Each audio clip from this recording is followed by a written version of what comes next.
Welcome to the Salmon Runs YouTube. Enjoy the video. You start by picking a great image and confirming it fits your iPhone's resolution. Open Photos or Files and locate the picture. This prevents pixelation and odd crops.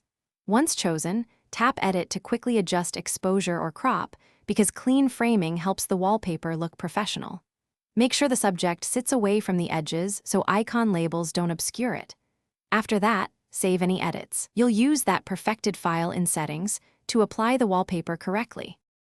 You now refine and preview the wallpaper so it behaves on your home and lock screens. In Photos, choose Edit for precise cropping and color balance. This ensures icons stay visible and contrast is right. Once happy, tap Share and Use as wallpaper. Choose Still, Perspective, or Live depending on motion you want. Then pinch and drag to position the subject where app icons won't block it. Make sure to preview both lock and home screens before you commit, so the layout works for both.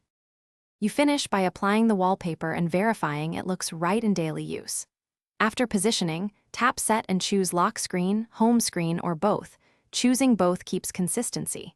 If the image moves too much, disable Perspective Zoom to lock it in place because motion can obscure icons. If the wallpaper fails to apply or appears low quality, restart your iPhone, resave the edited image, and try again. That quick restart often fixes cache or temporary UI glitches if things go wrong. Thanks for watching. Consider subscribing if we helped you.